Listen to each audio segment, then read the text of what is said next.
First contact with the Scourge. The Grand Council chamber of the Galactic Concordat fell silent as the holographic display showed another world turning from vibrant blue-green to ash-gray.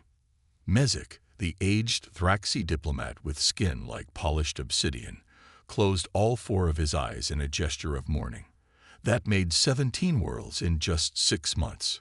Talgist Prime has fallen, announced High Chancellor Vexora, her crystalline body refracting light across the chamber. The evacuation ships managed to save only 30% of the population before the Scourge overwhelmed planetary defenses. The chamber erupted in voices, some calling for more evacuations, others demanding a unified military response, and the desperate few suggesting surrender terms. The Scourge had appeared seemingly from nowhere a year ago, organic-mechanical hybrid vessels that consumed entire planets, converting all biological and mineral resources into more of their kind. Admiral Kalar of the Zentari Defense Force slammed a tentacle against the council table. Our most advanced weaponry barely scratches their hulls. They adapt to our energy signatures within minutes of engagement. We've lost 43 battle cruisers trying to protect the outer colonies. The Pelkin technocracy's phase disruptors were effective, offered a small mechanical being representing the machine intelligences for approximately 78 seconds before the Scourge reconfigured their shields. High Chancellor Vexora's voice cut through the panic. We have one avenue we have not explored. The chamber quieted. The humans.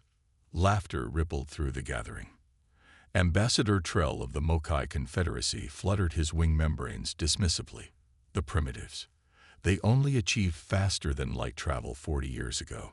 What could they possibly offer against an enemy that has defeated our combined forces? From the back of the chamber, Ambassador Shen of Earth stood. Though physically unimpressive by galactic standards, bipedal, furless except for the top of the head, and possessing only 2 eyes, there was something in the human's posture that gave Mezek pause. We've been monitoring the Scourge situation, Shen said calmly. Earth is prepared to offer assistance. With what? Demanded Kalar. Your species' most advanced warships couldn't even penetrate Centauri defensive screens during training exercises. Shen smiled slightly. Those were the ships we showed you. The chamber fell silent again, but differently this time. Explain, commanded Vexora. When humanity joined the Concordat, we learned quickly that we were technologically outmatched, Shen said, walking to the center of the chamber. But we also realized something troubling. In all your thousands of years of advancement, your species evolved past warfare against yourselves.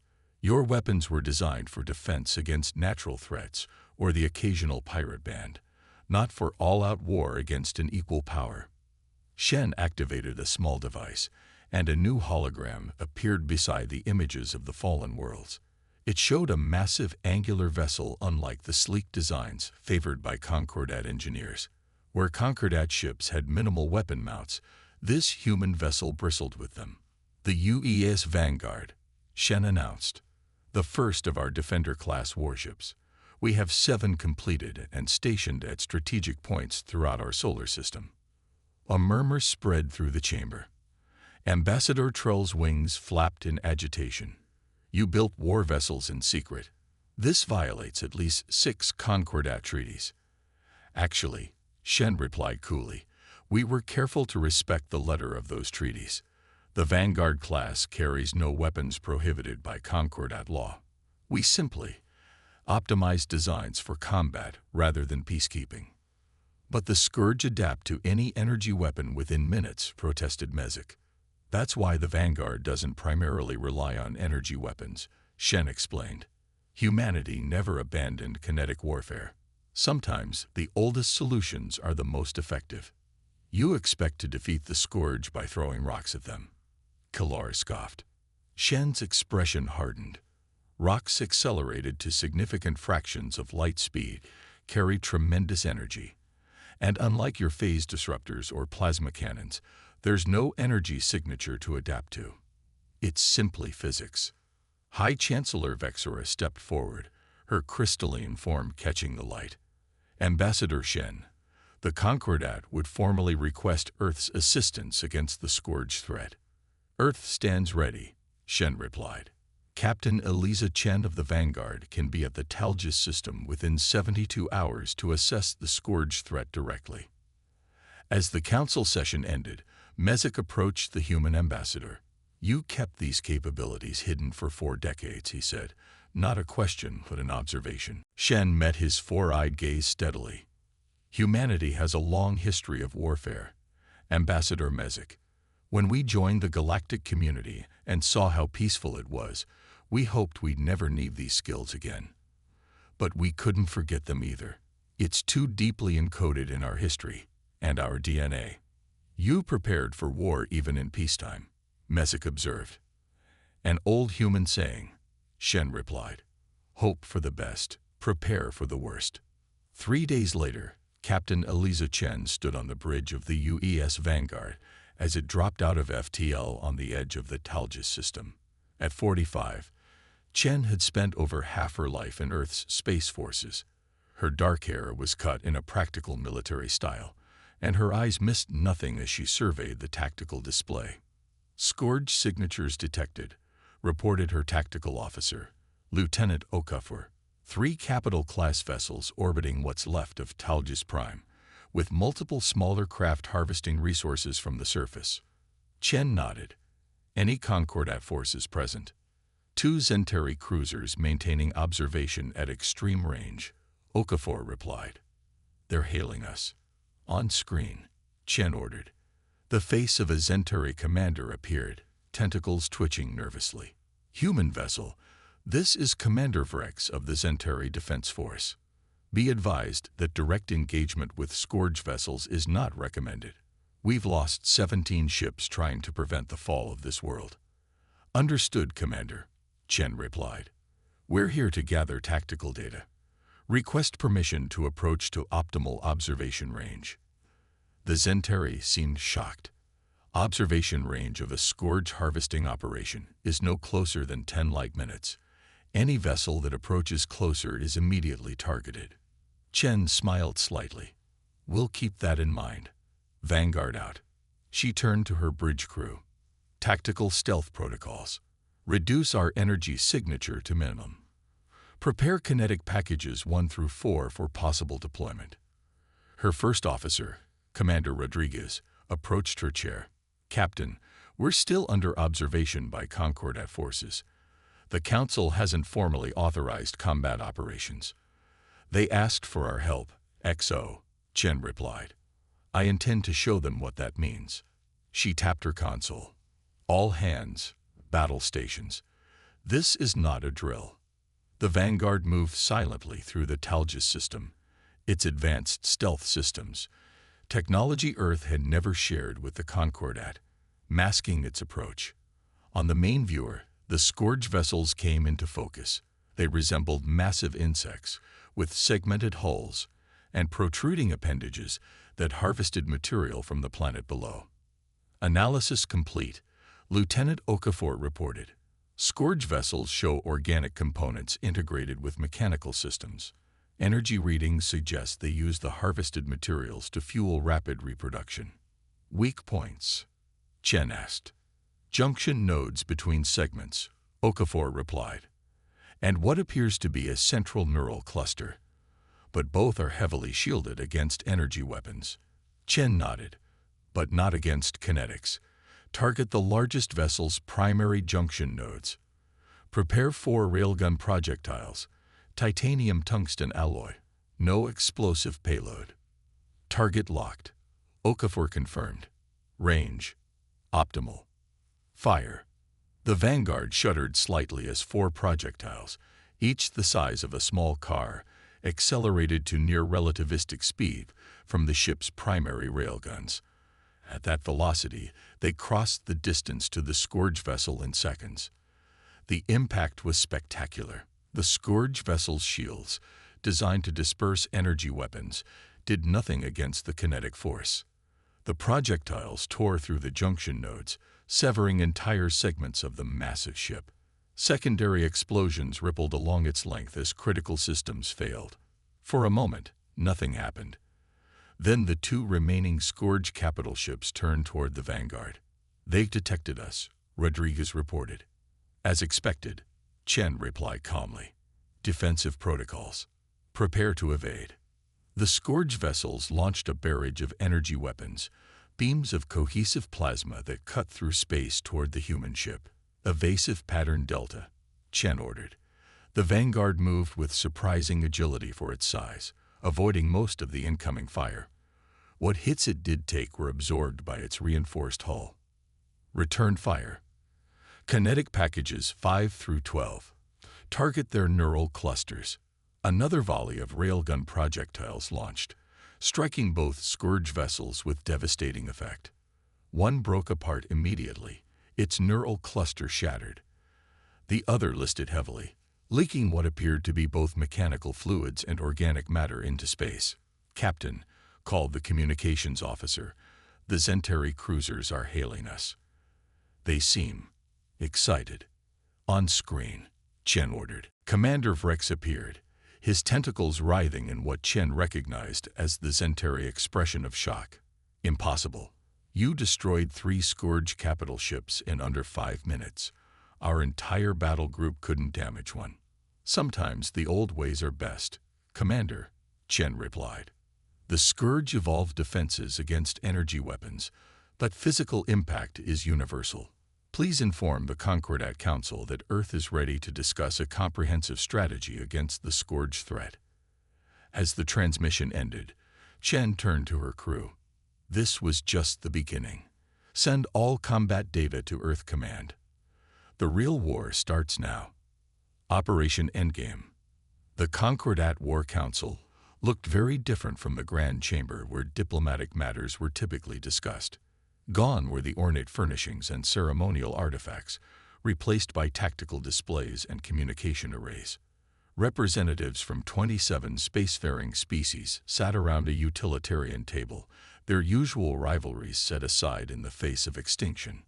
At the head of the table stood Fleet Admiral Helena Reyes of Earth, her gray-streaked hair pulled back in a severe bun. In the 3 months since the Vanguard's first engagement with the Scourge, humanity had taken a central role in the war effort, a development that still clearly unsettled some council members. The combined Earth Concordat fleet has successfully defended 6 systems, Admiral Rice reported, indicating points of light on the galactic map. "But we're fighting a defensive war, and the Scourge continues to grow in number. For every ship we destroy, they assimilate resources to build 3 more." High Chancellor Vexora's crystalline form seemed dimmer than usual, a sign of stress in her species. "Our scientists have analyzed the data from the human engagements. The Scourge vessels show signs of a unified intelligence, a hive mind. Yet we cannot locate their point of origin."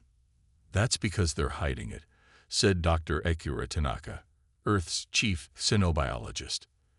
The slight Japanese man activated his own display, showing analysis of captured Scourge fragments. "We've been studying their neural tissue. The Scourge aren't just coordinated, they're extensions of a single consciousness, and that consciousness is protecting its core at all costs." Admiral Kalar, now a grudging ally of the humans, leaned forward. "If we could locate this core." "We believe we have," Reyes said. The galactic map zoomed in on a sector of space at the edge of Concordat territory. This region shows unusual gravitational anomalies consistent with massive cloaking technology. Our deep space probes detected trace quantum signatures matching the Scourge neural pattern. "That's beyond the Verdun Nebula," protested Ambassador Trell. "No fleet has ever successfully navigated those radiation storms." "No Concordat fleet," Rice corrected. "Humanity has been mapping safe passages through the nebula for the past 2 months. We've identified 3 potential approach vectors to what we believe is the Scourge homeworld." The council erupted in surprise murmurs. Ambassador Mezik's 4 eyes blinked rapidly. "You've been conducting recon missions in the nebula without council authorization." "With respect, Ambassador," Rice replied firmly, "Earth joined this war to win it, not to follow bureaucratic protocols while more worlds burn." Time is our enemy as much as the scourge. High Chancellor Vexera raised a crystalline hand for silence. What do you propose, Admiral? Operation Endgame, Rice said, her voice carrying across the chamber. A joint Earth Concordat strike force to penetrate the nebula, locate the Scourge homeworld, and neutralize their central intelligence. 7 Earth Defender-class warships, including the Vanguard, will lead the assault, supported by Concordat vessels equipped with our kinetic weapon designs. A direct assault on their homeworld. Kalar's tentacles writhed anxiously. Even with your weapons, the Scourge will have formidable defenses. Reyes nodded. Which is why we won't just be using kinetic weapons. She gestured to a human scientist standing nearby, who activated a hologram showing a complex device.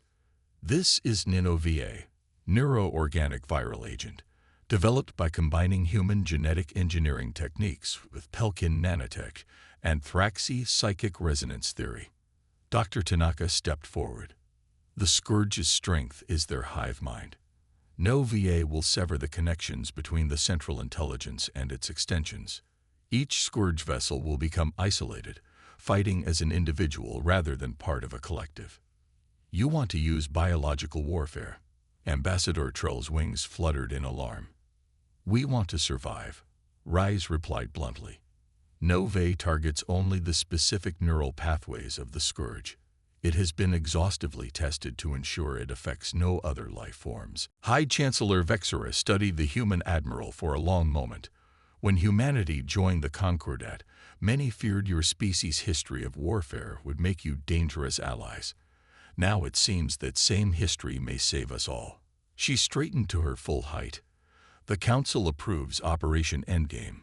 May the stars watch over us. 2 weeks later, Captain Eliza Chen stood again on the bridge of the Vanguard, but this time she was not alone. The ship had been modified to accommodate a joint command crew, including Zenteri, Thraxi, and Pelkin officers working alongside humans.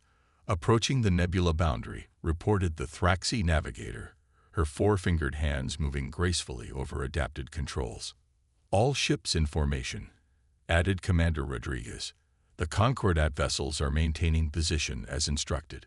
Chen nodded. Begin nebula penetration sequence.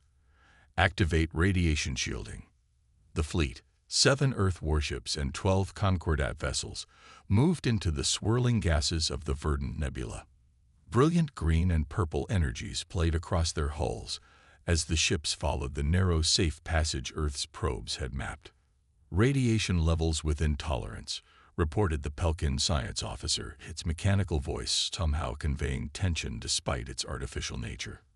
For 6 hours, the fleet navigated the treacherous nebula, maintaining communications through quantum-entangled relays that Earth had provided. Finally, they emerged into a clearing within the cosmic storm. And there it was. My God, whispered Rodriguez. The Scourge homeworld wasn't a planet. It was an enormous construct, a sphere the size of a small moon, composed of countless Scourge vessels fused together in a horrific biomechanical mass. Around it orbited hundreds of Scourge ships of various sizes, like antibodies protecting a cell. All ships, battle formation Omega, Chen ordered. Deploy countermeasures. Prepare NOVA delivery system. The Scourge reacted immediately to the intrusion. Dozens of vessels broke from orbit, accelerating toward the fleet. They're adapting even faster now, reported Lieutenant Okafor as the first wave of enemy fire struck the Vanguard's shields. Shield penetration at 12% and rising. All ships, execute maneuver Theta, Chen commanded. The fleet split into 3 groups, executing a complex pattern designed to confuse the Scourge's collective targeting systems. Kinetic batteries, fire at will.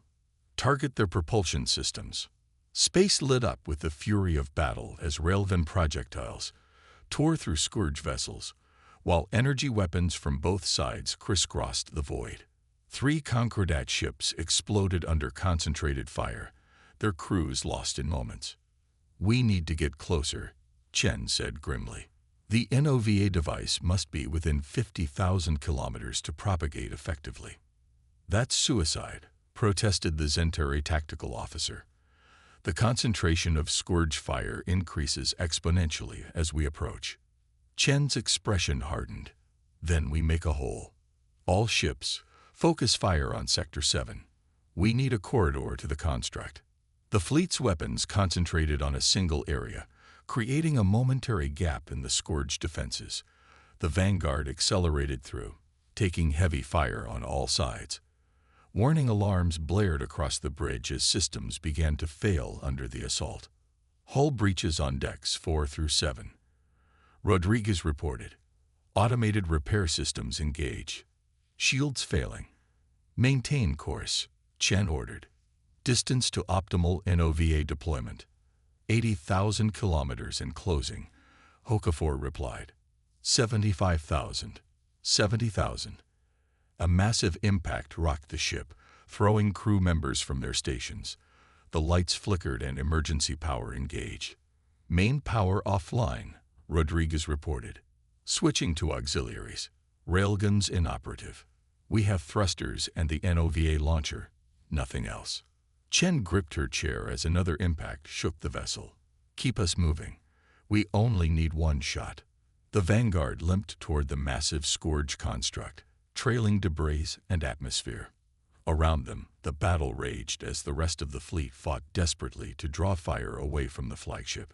55,000 kilometers, Okafor called out. 50,000. Deploy NOVA, Chen ordered. A small projectile launched from the vanguard, speeding toward the scourge homeworld. For a moment, it seemed the entire battle paused, as if both sides held their breath. The NOVA device penetrated the outer layers of the construct and detonated in a pulse of blue-white energy that spread outward like ripples in a pond. Where it touched scourge vessels, they seemed to spasm, their movements becoming erratic. It's working, the Pelkin science officer reported. Neural connections are severing. The hive mind is fragmenting. All around them, scourge vessels began to drift, their coordinated attack patterns dissolving into chaos. Some turned on each other, firing weapons in apparent confusion. Others simply went dark, their systems shutting down without central direction. All ships, Chen transmitted, her voice steady despite the destruction around her. Target the construct's central mass. All remaining weapons, fire. The combined firepower of the surviving fleet concentrated on the scourge homeworld. Without its defensive screen of vessels, the construct was vulnerable. Kinetic projectiles tore huge chunks from its surface, exposing a pulsating core of neural tissue at its center. One more volley, Chen ordered. Everything we've got. The final barrage struck the exposed core. For a moment, nothing happened. Then a shockwave of psychic energy washed over the fleet, so powerful that even the non-telepathic humans felt it as a pressure in their minds. The scourge construct began to collapse in on itself, its composite vessels falling away as the central intelligence that had bound them died. We did it, Rodriguez said quietly, staring at the disintegrating remains of their enemy. Chen nodded, allowing herself a brief smile as she surveyed her damaged bridge and exhausted crew. Signal the fleet. The scourge is neutralized. Set course for home. 3 months later, the Grand Council chamber of the Galactic Concordat was filled to capacity. Representatives from every member species had gathered for an historic occasion. At the center of the chamber stood 20 humans in Earth Force uniforms, led by Admiral Reyes and Captain Chen. High Chancellor Vexera addressed the assembly, her crystalline form once again brilliant with health and vigor. For untold millennia, the species of the Concordat evolved in peace, developing technologies to improve life rather than to take it. When the scourge appeared, we found ourselves unprepared for an enemy evolved solely for war. She turned to the humans. Then came Earth. When humanity joined our community, many feared your warlike history would disrupt our peaceful coalition. Instead, that very history saved us all. Today, we formally recognize Earth's contribution with the highest honor the Concordat can bestow, the designation of protector species. Admiral Reyes stepped forward to accept the crystalline emblem that symbolized Earth's new status. "We accept this honor with humility and determination," she said. "Humanity's history is indeed filled with warfare, but also with healing after war's end. We pledge to protect the Concordat while learning from your commitment to peace." As the ceremony concluded, Captain Chen found herself approached by Ambassador Mezek. The aged Thraxi diplomat studied her with all four eyes. "You know," he said thoughtfully, "when I first met humans, I thought your species frightening, so quick to violence, so prepared for conflict. Now I understand that sometimes the predator at your side is the greatest ally when facing predators in the dark." Chen nodded. "An old human saying goes, si vis pacem, para bellum. If you want peace, prepare for war." "A paradox," Mezek observed, "yet one the galaxy now understands." He gestured toward the stars visible through the chamber's transparent dome. "For millennia, those stars knew peace. Now they know something else." "What's that?" Chen asked. Mezek's mouth curved in what humans had learned was a smile. "Respect for the species they once thought primitive. The stars themselves now fear humanity, and love you for it." As night fell over the Concordat capital world, the Earth delegation looked up at the stars. The same stars their ancestors had gazed upon with wonder, fear, and determination. Once, humans had been alone in the universe, preparing for enemies they could only imagine. Now they stood as guardians of 1,000 worlds, their ancient warrior spirit finally finding its perfect purpose among the stars.